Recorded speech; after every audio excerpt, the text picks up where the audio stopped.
So, what do you think or know about the 60s? When you think about the 60s, what are the images that come to your mind? Is it protest, free love, the Beatles, duffel coats, flower power? To our younger audiences joining us today, do you ever think about the 60s? How much do you know about the 1960s? The social and political rights that many of us take for granted today were won during this decade, driven by mass social movements whose power was enough to influence mainstream politics and drive legislative and other reforms. These mass movements swept up people from across traditional political spectrums in their efforts to tackle the Vietnam War, Aboriginal land rights, women's liberation, gay liberation, apartheid, and workers' rights. It really was a period of radical change in Australia. And now, 60 years on, we are, of course, in another period of upheaval, with many of these focuses continuing. We have Black Lives Matter, Indigenous deaths in custody, domestic and sexual abuse of women, land rights, refugee rights, and Australia's participation in overseas wars. These are all still at the forefront of our national collective. So what lessons can we take from those that bravely fought for change in the 60s, and what are they up to today? So it's my huge pleasure to now welcome you and welcome two of these 1960s radicals into the conversation, Meredith Bergman and Nadia Wheatley, who are the authors of Radicals, Remembering the 60s. We're posting a link to in the chat right now where you can get a copy of their book. And I really recommend it. It is fascinating. We'll be talking about it a lot today, but it's a great read. So please click on the link if you're interested. Dr. Meredith Bergman was an industrial relations academic at Macquarie University for 20 years and later was a Labor parliamentarian and president of the New South Wales Legislative Council. She was the first woman president of UASA, which later became NTEU. On retirement, she was elected president of the Australian Council for International Development, and she has written or co-written books on misogyny, the green bans, and ASIO. Full disclosure, she's also my auntie. So welcome, Meredith. Nadia Wheatley is a full-time writer whose work ranges from the classic picture book My Place to the biography The Life and Myth of Charmian Clift. Nadia's memoir, Her Mother's Daughter, won the Nib Award in 2019. Welcome, Nadia. It's a pleasure to have you with us today. So to begin, I'm going to ask Meredith to open our discussion with a bit of an overview of the 60s. Over to you, Meredith. Well, thank you, Verity, and you did a very good job of giving a taste of the 1960s. And you really have to think about the 60s and those of us, especially those of us who were young at that time, as coming out of the unbelievably boring 1950s, where we had had not only the same government for 20 years, we'd had the same Prime Minister for 20 years. One of the important mottos or slogans of the 1960s was, "The personal is the political." And it's not a surprise that so many of those important struggles of the 1960s were personal liberation struggles. The personal really was the political for a lot of us. The linchpin really is the Vietnam War. And another idiosyncratic thing we've done in this book on the 60s is to define the 60s as from 1965 to 1975, because that's actually what most people think about when they think of the 60s. So we start in 1965, which is when we're just beginning to come out of the Robert Menzies era. And it starts really with the Aboriginal Freedom Ride, which one of our participants, Gary Williams, was actually on the 1965 Freedom Ride, where the bus went round the New South Wales Western country towns to actually integrate, swimming pools, hotels, picture theatres. 1966 was the LBJ visit, where the first big Vietnam demos happen as people throw themselves in front of the LBJ motorcade. And Robert Askin famously says, "Run over the bastards." From then on, Vietnam really is the background to all the other demonstrations that happen. We have the draft resistors, the 1966 draft, the draft is introduced, and 20-year-olds are sent off to fight in a foreign war. Towards the end of the 60s, you get the beginnings of second wave feminism and the beginnings of women's liberation, which for a lot of us was very important.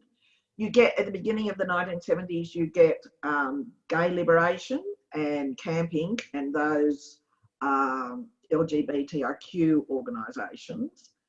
In 1971, you get the visit of the racially selected all-white Springboks team and the huge demonstrations that happen all around Australia against the Springboks. In 1971, you also have, and might I say this week is the 50th anniversary of the first Green Ban. You have the first Green Ban at Kelly's Bush, and then you get those green bans all through Sydney that save so much of the Sydney streetscape. You get the second or third wave activism over Aboriginal rights. You get those young, angry, particularly in New South Wales, Aboriginal activists who set up the Redfern, the Aboriginal Legal Service, the Medical Service, and start campaigning for land rights. And of course, by 1972, you get the tent embassy in front of Parliament. You get a huge push for prison reform as you get more and more vicious batterings and bashings going on in the prisons by the prison warders too. And we finish in 1975 with the dismissal, because that is, well, apart from being a very depressing thing to happen, we do top and tail the 60s with those issues. And although many of these iconic campaigns in Australia were essentially Australian, that we knew we were part of the international struggle. The Russian invasion of Czechoslovakia was all about the de-Stalinisation which was going on inside the Communist Party in Australia. The assassinations of Martin Luther King and Bobby Kennedy, the hippies at Haight-Ashbury and San Francisco, the Black Panthers, the trial of the Chicago 7, now a lot more people know about it since it became an Oscar-winning film. We avidly consumed the radical literature that was beginning to filter slowly into Australia. Often not even by email. Often you had C-mail and you had to wait some months before you discovered what it was that you were being outraged about. But we were an important part of the international revolt of the 60s, and that's one of the things we were trying to capture in this book. Thanks for that. Thanks for that, Meredith. Now, Nadia, that's a great overview. So now everyone knows the span of the book. Nadia, the book is a collection of stories, isn't it, really, featuring people from across the political spectrum. So what unites all of them as radicals? Can you tell us more about these characters? So it's a series of stories, but it's also a series of conversations. So conversations that Meredith and I had with 18 comrades from the era, but those conversations actually open up between themselves. Quite a few of them knew each other. And what we're finding with the book, and this is fascinating, and today is a great example, is that the book is opening conversations in turn with people from that era who email us and remind us about things we'd forgotten, about minutiae of demonstrations and who held the right-wing journalist who held the handbags while the women went upstairs to demonstrate. But we also have conversations with a younger generation who want to talk about the lessons for now. So it's a book about the radical process, and it's a book about family and growing up. It's not an amble down memory lane, what I did in my first moratorium, how I got arrested.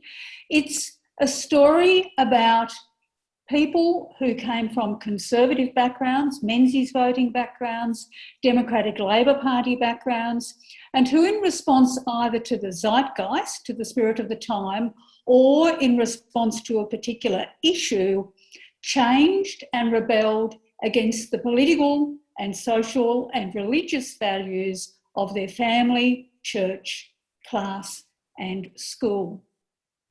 And these radical turnarounds in the book were often accompanied by what we call aha moments, they're revelations or epiphanies. So it's a series of these moments that changed people's lives.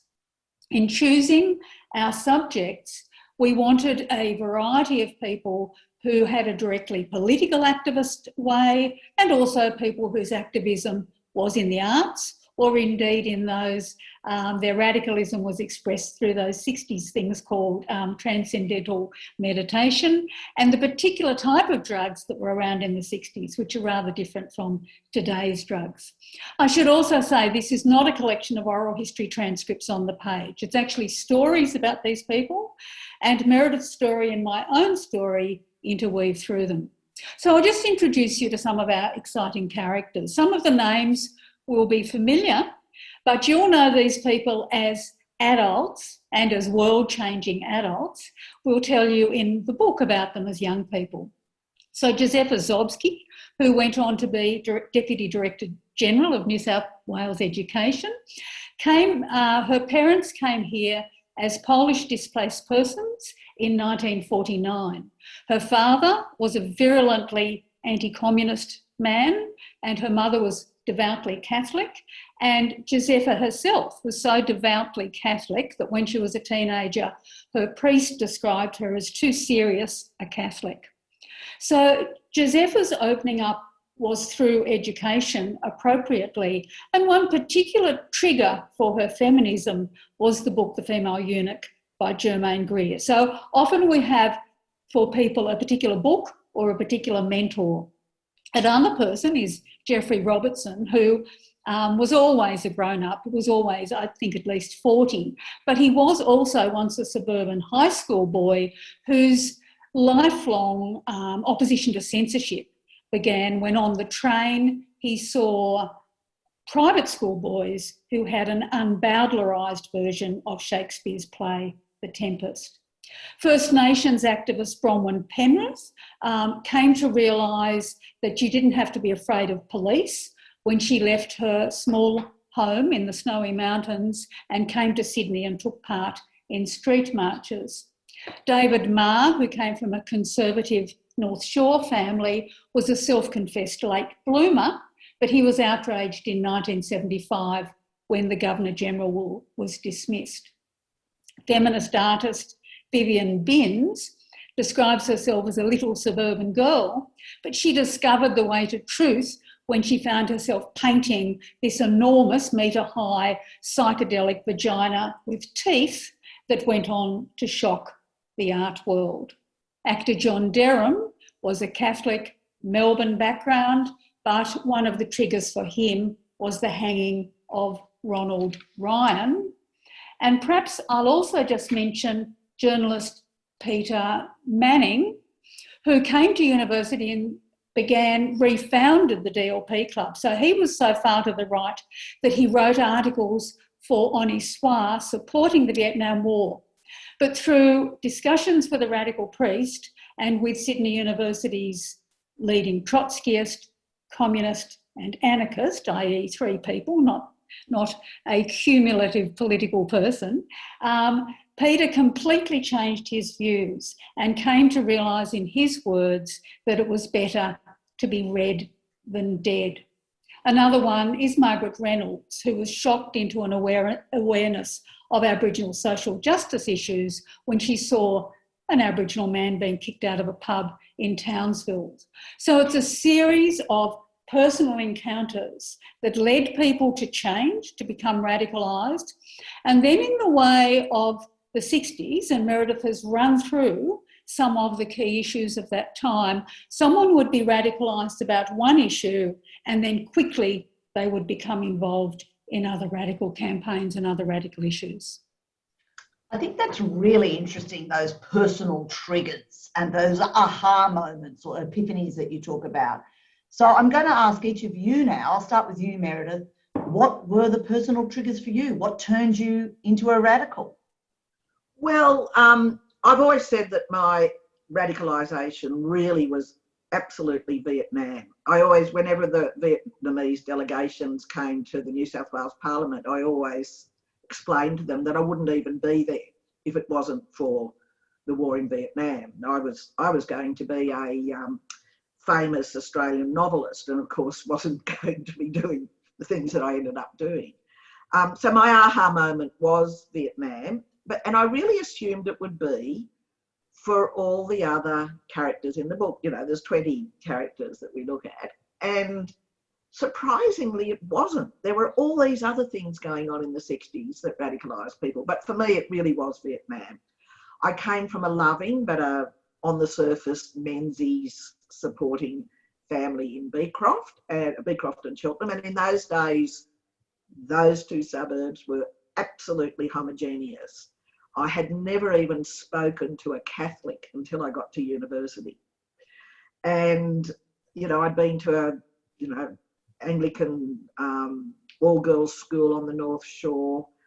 I arrive at university with conservative political views, but I met my big sister's friends who were in the Student Christian Movement or the Newman Society, which was the Catholic equivalent.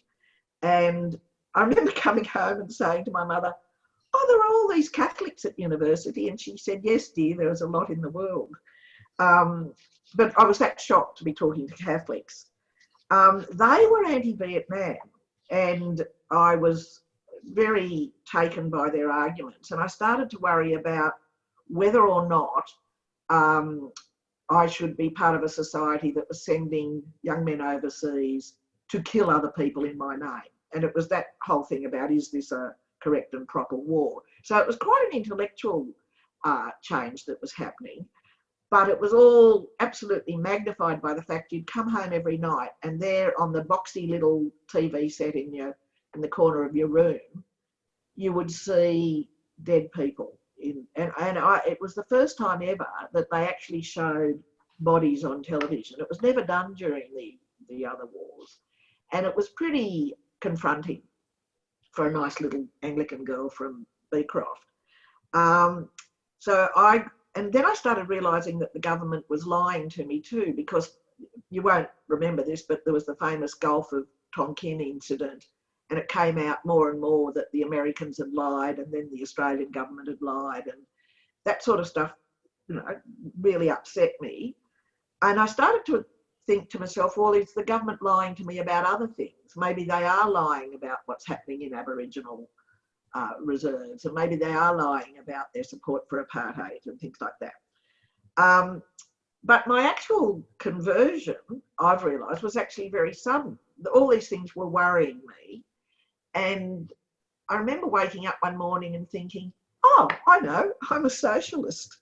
I remember travelling into university and seeing Jeff Robertson, who was a good friend, in the corridor at the McCallum building, and saying to him, Jeff, I think I'm a socialist.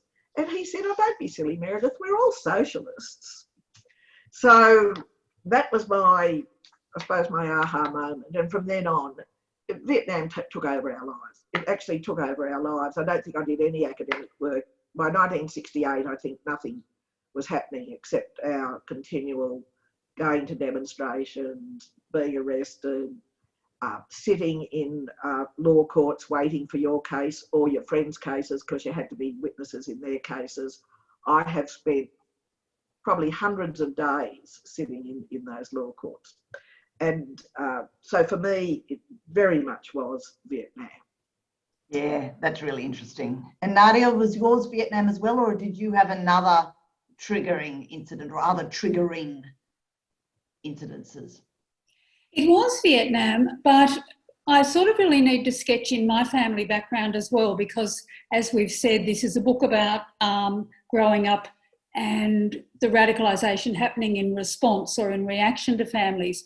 So unlike Meredith, I was really the archetype of fitted the media stereotype of the angry young rebel whose anger about Vietnam conscription, later apartheid, was really an expression of a great personal anger inside. And the biggest change, this is not a trigger for radicalisation, but of course the great change in my life, the big event of my life, which has not been eclipsed in the 60 plus years that have followed, was the fact that when I was 9, my mother died and I was put into a foster family. And as happens to kids in foster families often, I was silenced and I was disempowered.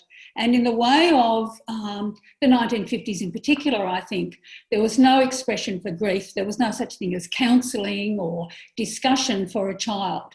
And so by 1968, which was 10 years later, I had a decade's worth of passive-aggressive anger and grief and guilt inside me. My one escape through all of that era was books. I lived entirely in the world of the imagination, in books that I read and in bits of books that I tried to write. So in 1968, my world was, by which time I was doing third year English honours, as Meredith was as well, but my world was simply the domain between Beowulf and the wasteland. I had no knowledge of what was going on in the outside world. I never watched television. I never read the newspaper. Nevertheless, and Meredith and I had met when we were both at Women's College. We were both misfits in the college system. And nevertheless, despite my ignorance of world events, when Meredith came to lunch on Wednesday, the 19th of June, 1968, and I can check that from my diary and from newspaper records of what happened that day, and said she was going on a demonstration downtown and did anyone want to come? I said, I'll come. Probably if she'd have suggested going to the pub or the movies, I also would have said I would come, but I went. And we went to what was billed as a vigil outside the Minister for Labor and National Services office. So it was an anti-conscription vigil. It wasn't even an anti-Vietnam vigil. And people were taking a petition upstairs to the minister's office. Very quickly, 92 of us joined the petitioners. So in working hours, office hours, we went up in the lift and we sat in the foyer, in the carpeted foyer of the minister's office. After a time, a snowy-haired police officer arrived and read us a thing called the Crimes Act, in which he said we would be liable to 2 years jail if we didn't leave the building. And for me, after years of being bullied and bossed around in my foster family, it was just the final straw. I was sitting peaceably on a carpeted floor in office hours and I could go to jail for 2 years for this. And so I didn't leave. I did at that time believe I could be arrested. But of course, what happened that day was we simply sang a new song to me, We Shall Not Be Moved. We were dragged out, thrown out of the building. And in some pictures soon, you'll see Meredith and me being thrown out of various buildings. And as I landed on my bottom in Martin Place, I felt happy. I felt this sense, not just happy that clearly I wasn't arrested and wasn't going to jail for 2 years, I felt empowered, I would later say. And so for me, over a very, very rapid radicalisation process of quickly reading Karl Marx, of quickly reading Gettleman on Vietnam, of having discussions in the pub and at the Student Union, I didn't already have a political belief, but I developed a political belief, which I still have. And I felt empowered by actions such as running around the streets at night, sticking posters on lampposts, writing up graffiti, and also the act of protest. By being in a demonstration, by being arm in arm with comrades, I felt a physical contact, particularly with young male persons, that was not sexual and that was comradeship. So for me, it was finding a community and it was finding a family and it was having fun. That's really interesting. I'm going to explore that empowered by the act of protest a bit later. But before I do that, and because I'm going to ask you a few more questions, I do understand you have some photographs to share with us, which we're excited to see. So we will now share them and you and Meredith can talk us through these photos.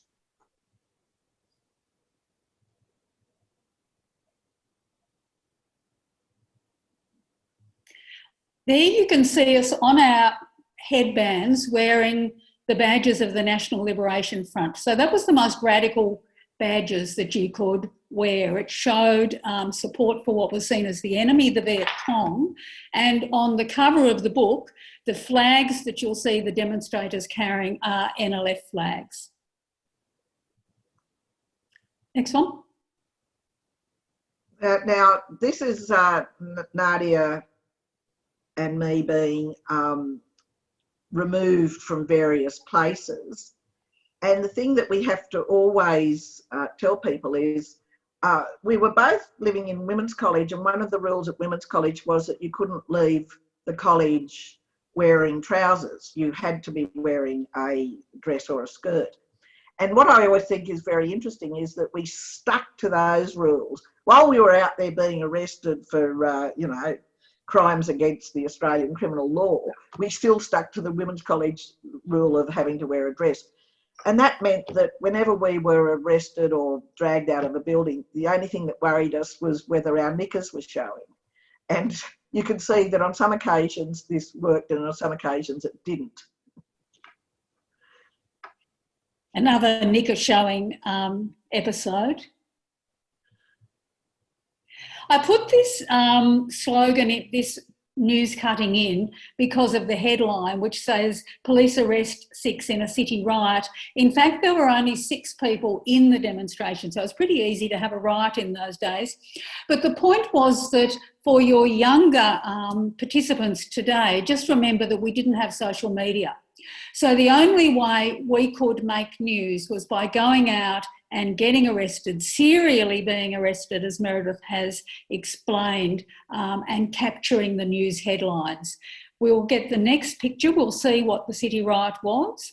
And so here we are rioting away, Meredith being arrested, and me and another young woman called Marie being arrested outside a picture theatre in George Street that was showing the pro-war movie, The Green Berets. Here we have a couple of great orators. We have Albert Langer, who ran the Melbourne Monash Maoist Labor Club, and we have the great Aboriginal activist Gary Foley. The young woman speaking at the microphone is Helen Voisy, who was one of the organisers and founders of the High School Students Against the War in Vietnam. And in that image, she is speaking to the first moratorium crowd of 20,000. So she's still at school. Meredith will tell you the other picture. Well, also, just before we leave Helen Voisy, you've also got Mike Jones, who was the leader of Students for a Democratic Society at Sydney University. And of course, right behind her is Ken McLeod, who ran the, I think it was the sort of alliance of all the groups trying to put on the moratoriums. And also there you have Tony Blackshield, a law professor from New South Wales Uni. But the second picture is one of my favourites. It's of Margaret Reynolds, who we interview in the book. She was almost 7 foot tall. She actually was, and she used to have this wonderful afro that made her even taller. And at the beginning of the Vietnam War period, she describes herself as probably the only right-wing folk singer in Australia. But by the end of it all, she gets totally caught up with it all, and of course ends up being the iconic figure on the back of the truck, playing and singing her protest songs to the moratorium crowd. And of course, on the left there, you see Jim Cairns, later Deputy Prime Minister of Australia. This photo shows Brian Labour, who was the anarchist leader up at Queensland University, and he's there with his wife and young daughter. His wife is pregnant with their second child in that picture. And the policeman is actually carrying the piece of paper, the placard that Brian had been holding. Now, in Queensland, they had to fight for the right to go onto the street and demonstrate before they could even fight against the Vietnam War. So for the simple act of walking with his very respectable wife and daughter in a demonstration and holding a piece of paper, Brian is being arrested in this photo. These are just other Vietnam images. Peter Duncan there in the first picture, he's the one with the umbrella. He was, shortly after this photo was taken, he was the youngest Attorney General in South Australia, and actually as a private member introduced the first decriminalisation of homosexuality legislation in the whole of Australia. In fact, Michael Kirby refers to him as the grandfather of homosexual rights. Peter explained to me that why they dressed like that for the demonstration was because the demonstrators were always being attacked for being long-haired, university students, and they decided to up the ante a bit. And the second picture is a high school students against the war demonstration with Helen Voisy's in there. Oh, this is an interesting one because most of the people that we looked at, we assumed would be radicalised at university, but once again, this wasn't the case. It was very interesting. None of the First Nations, the three people we interviewed, Margaret Reynolds, John Darum, in fact, lots of the people we interviewed become radicalised, but not at university. And Peter Batchelor was an interesting one of those cases because he went to Red Monash, but found the oratory of Albert Langer and Jim Bacon, people like that, not terribly persuasive.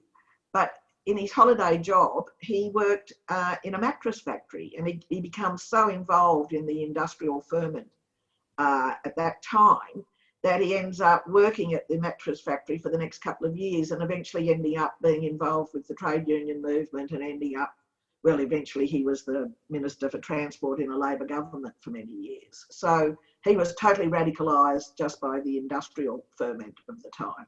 He's the one with the beard and the duffel coat in the middle.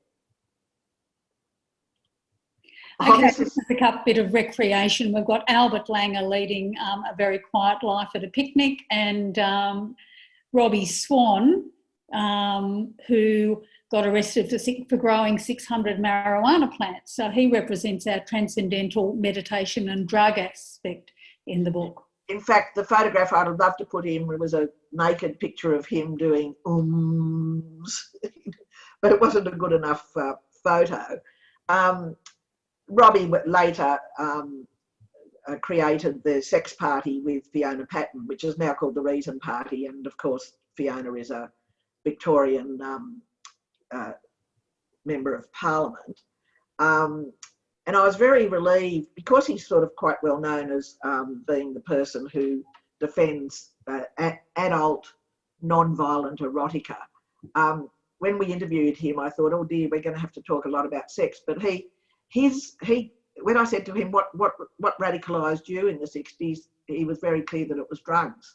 So it was quite interesting to have someone coming from that perspective when the rest of us weren't terribly interested in drugs at all, actually. This was a classic photo. It was a set-up photo, really, by the group of young Redfern Aboriginal activists guaranteed to drive ASIO and Special Branch wild. So we see Gary Foley, Billy Craigie, Gary Williams, Paul Cole, very much in a set-up to mimic what the Black Panthers were doing in New York, and it had its effect. And in the back there, on either side of Dennis Walker, who was Kath Walker's son, unfortunately most of the people here died, is Huey P. Newton at the back, who was the leader of the Black Panthers in America, and of course Che Guevara. So Peter Manning, who, as I mentioned, refounded the DLP Club at university, but became an anti-Vietnam activist. And in fact, of all of us, Peter in a way suffered more directly because by the time of the moratorium, he was working in a proper job as a journalist. He spoke at the moratorium, and when he went to work the next day, he got the sack. And as a man who'd married young, with a young family, it was a very difficult situation for him for a long time. So he suffered in a way that those of us who were just students didn't. And the other picture is of Geoffrey Robertson when he was president of the SRC at Sydney University. He decided to take the university to court over a guy who'd been expelled called Max Humphreys, and of course was successful. I just think that's a lovely picture of, and Jeff loves it too, of course, because he looks young and handsome in it. And this is Gary Williams, one of our wonderful participants, very important in the setting up of the legal centre and the medical centre in Redfern. And he and Charlie Perkins began university on the same day, Sydney University in 1963. I think that's a lovely photo. It's John Darum sitting down cross-legged. He starts in theatre in Melbourne in the mid-1960s, and interestingly ends up at Emerald Hill Theatre, which is really where all the interesting, exciting, radical stuff was happening. And he, apart from the Ronald Ryan hanging, which he talks about, his radicalisation really happens through the English anti-war plays and Spike Milligan and John Arden and people like that, rather than the American experience. And Bronwyn Penrith, who got involved with street theatre, which was another form of getting your message out that we did in the pre-social media days. And here she is representing white power. So she's got a blonde wig on, and she said that she had flour on her face. And it was a particular protest about one of the early outrageous mining companies' attacks upon Aboriginal land. So the umbrella that she's carrying has got the names of the mining companies and so on. And this particular street theatre performance was invited to be on the equivalent of the 7:30 report, the evening news magazine report on the ABC. So they managed to get their message out to mainstream Australia through this street theatre performance. Here we have a bit of colour. We have the painting by Vivian Binns that I mentioned, the vagina surrounded by teeth, and also a light show poster for LSD Fogg, who did the smoke and shadows light shows that were at all the concerts that were fundraisers for all the left-wing causes. And Margaret Reynolds bravely taking part in an abortion rights protest in Queensland in the early 1970s.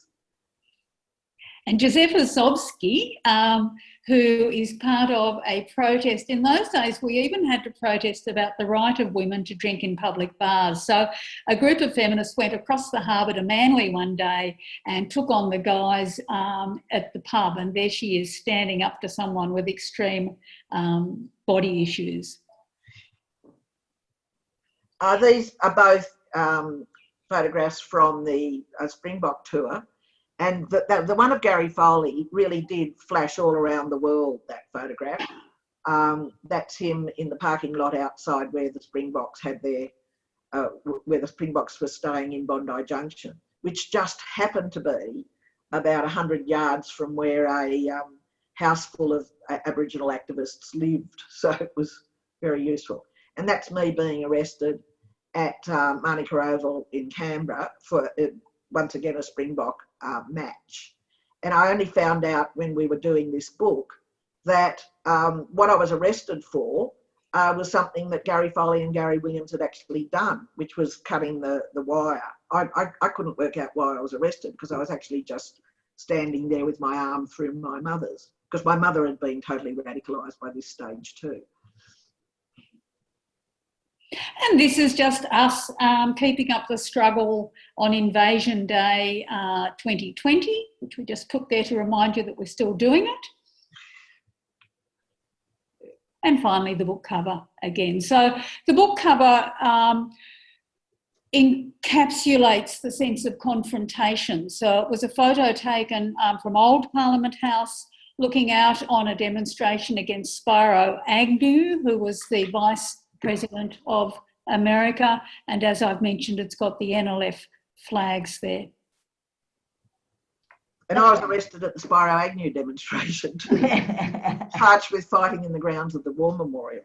How many times all up were you arrested? I once worked out that I had been found guilty 10 times, and I think I'd been found not guilty 11 times. So that would make 21. 21 times. But especially during the Springboks, it was hard to even walk out the front door of where I lived without being arrested. So a lot of them, sometimes I was guilty, but not always. So what I found really interesting about those photos is, because my next question was going to be around the role of universities in radicalisation and the role of university students in the radical movements. But what you pointed out while you were taking us through those slides is it wasn't always university that actually made people radical. And in fact, sometimes they came along, either went to uni and weren't affected at all and went and found their radicalism elsewhere, or of course didn't go to university in the first place. What I suppose my question is fundamentally, what was special about this era? You know what I mean? Clearly universities did have a role, and clearly in both of your stories, just even the sheer role of education was helped you see the world in a different way. But it wasn't just that. So was it the intermingling between university students and other social movements? What do you think was the role of the university in all of this? I might just pop in here to say quickly, one of the reasons why universities were so important in the Vietnam War was, of course, the conscription of 20-year-olds, which meant that your friends and your boyfriends were being conscripted and sent off to war. So that was hugely important. But another thing that I've often thought about, because we keep getting asked, why aren't students today so radical? You know, I still think they are radical and doing terrific stuff. But the things that have changed is the bringing in continuous assessment. In our day, you just had one exam at the end of a year that you had to pass. So, and for a lot of my subjects, I didn't even have, you had to hand essays in, but you didn't actually have to pass them. You just had to hand them in. And then at the end of the year, you had to pass an exam. Continuous assessment has absolutely destroyed university students' chances to be involved in any meaningful way.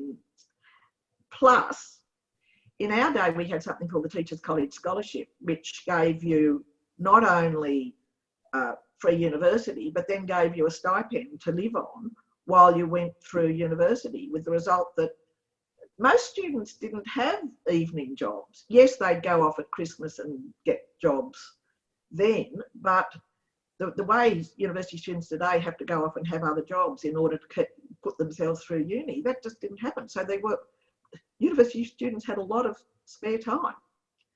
Nard. I would sort of just like briefly to pull the lens out around the world instead of just focusing in on Australia. And of course, what we had the sense of being, particularly in 1968, was part of an international movement.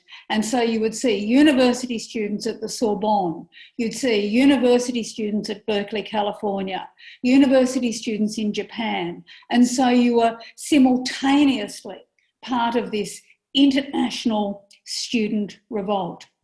Another issue that I think that was important, and I can't give you economic comparisons, but it seemed possible to rent a really rundown share house more cheaply than it is today. So a lot more students were living very close to campus, whereas today they tend to be living at home with their parents and on a far-flung commute. And so you could get together, drink at the pub till 11 o'clock, and then a run around the streets of Glebe all night writing up graffiti and sticking "Don't register for National Service" posters onto lampposts. There was more geographic cohesion as well.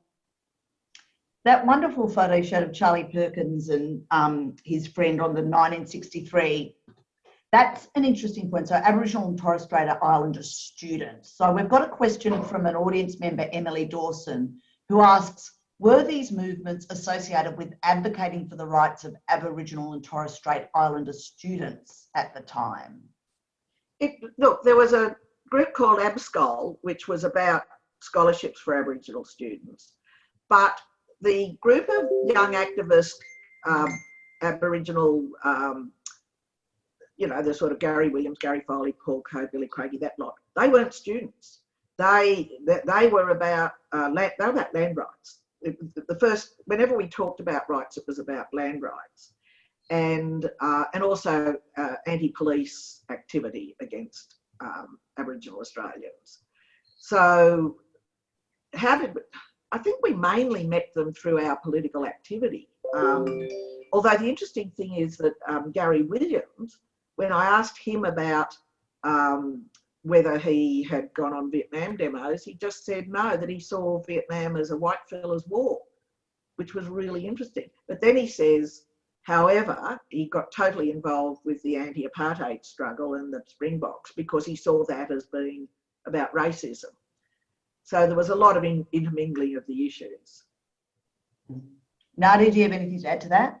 No, I would just actually like to just go at a slight tangent and say something I was remembering this morning about Charles Perkins, because the current struggle about the Balila family, about those young girls, has reminded me of Nancy Prasad. And if you don't know who Nancy Prasad is, you could Google her. Her surname is Prasad. And she was a young Fijian Indian girl who was being deported. And of course, in those days, we had a white Australia policy. And so look up the role that Charles Perkins played fighting against her deportation. And I think it's really significant that Aboriginal activists like Charles Perkins and like the two Garys and Paul Coe were interested beyond purely Aboriginal issues, that they were fighting for social justice issues beyond just the Aboriginal land rights issue. So Alicia Ford, this is another question from one of our audience members.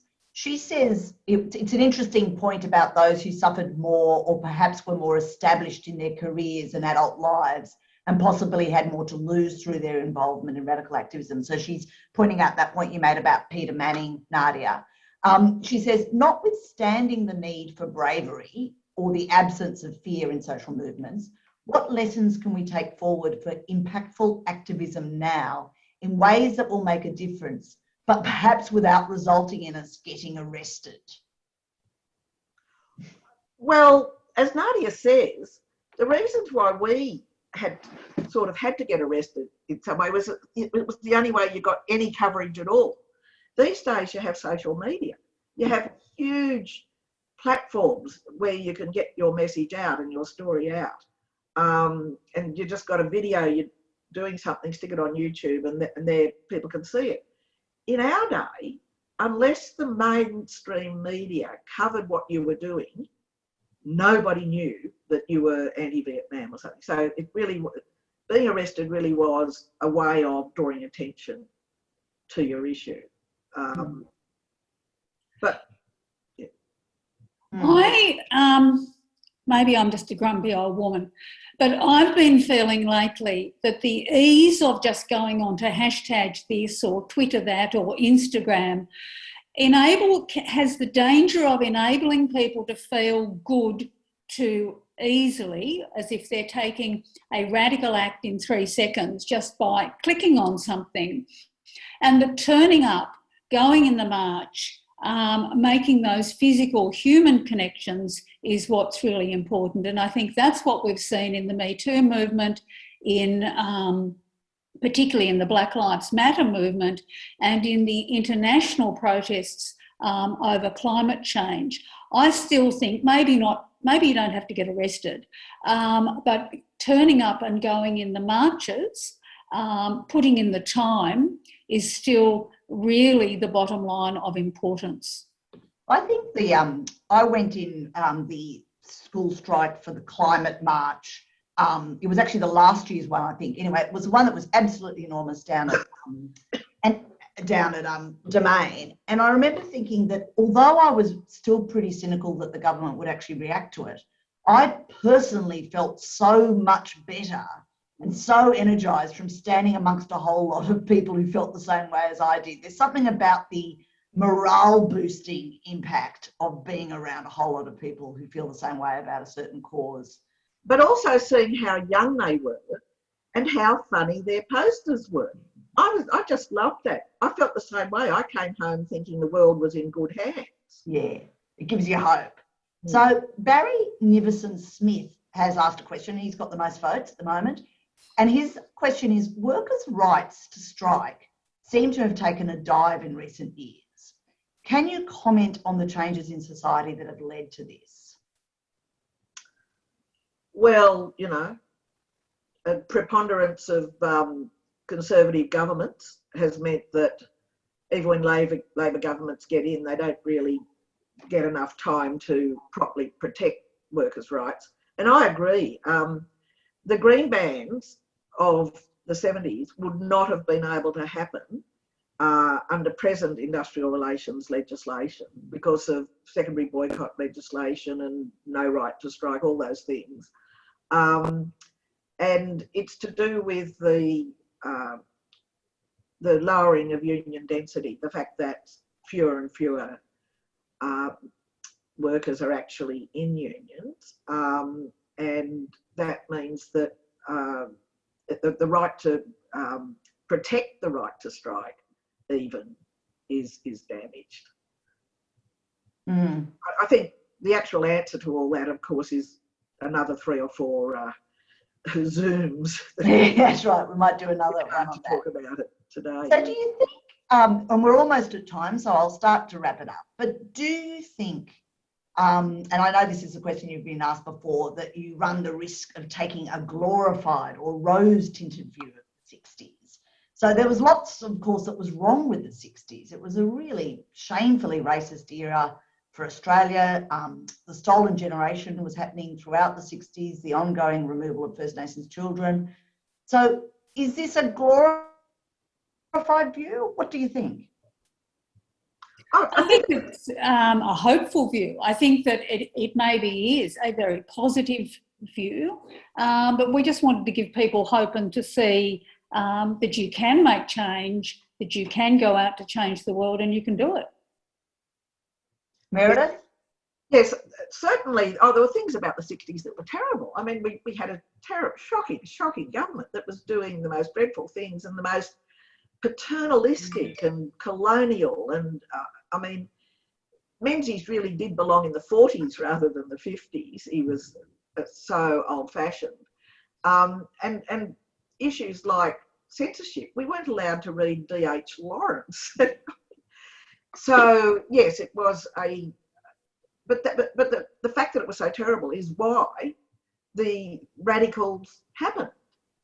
We were still executing fellow Australians in 1967, and I mean they're horrifying thoughts.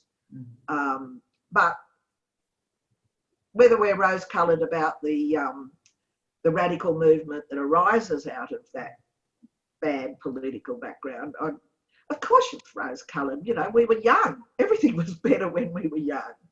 but it certainly changed a lot of things. Yeah. And last question, because I really like this question from a woman, Jen Laidlaw, and I just wanted to add my own personal story, which is I also grew up with radical parents, and we, therefore, as kids, so I grew up in the 70s, I was born in 1973 and grew up in the late 70s and 80s. And the music we listened to in our household was always Pete Seeger and, all of that. So I still know off by heart all of those songs and of the 60s and 70s. And Jen Laidlaw asked the question, how important was music to the cause? Nadia, would you like to have a go at that one first? Well, we've mentioned Margaret Reynolds, who of course was one of the folk singers of the era, but very significant also was things happening in the world of rock and roll with people like Jimi Hendrix and Janis Joplin. And so again, it was part of the radical change, the radical ferment. We've mentioned LSD fog. So having concerts and fundraisers that were bands and performances and dances was a really significant part of it. And so it was just the exhilaration of that era. And of course, it was a time epitomised in that moment when Bob Dylan changes from having an acoustic guitar to having an electric guitar, when you felt suddenly things taking off in the music world as well as in the political and the social world. And music, was music important for you, Meredith? I've never quite been into music in the same way as everyone else, but I love the very aggressively anti-war stuff coming out of America, particularly Phil Oakes and his terrific, Love Me, I'm a Liberal, those sorts of very political songs. But even the Beatles were producing soft-core, anti-war, pro-radical songs. I mean, Revolution, All You Need Is Love, Back to the USSR, so many of those songs really had, fairly soft, but terrifically radicalising messages. That's true, isn't it? All right, well, that's all we've got time for today. Thank you, Nadia and Meredith, for joining us. That was just wonderful. I hope everyone online enjoyed it as much as I did. And last minute plug for the book, Radicals, the link's still in the chat. And you know what it's about now. It's all these beautifully interwoven stories talking about the 1960s and their role in it. Any closing remarks from either of you? Just keep up the struggle. Yes, and we have total faith in the young of today. I think they're doing a terrific job in difficult circumstances. Yes, yeah. Well, thank you again. Thanks for joining us, and thank you to everyone online. And remember, this session was recorded, so we will be sending you a link to the recording if you want to watch it again or if you want to share it with anyone. So thanks very much.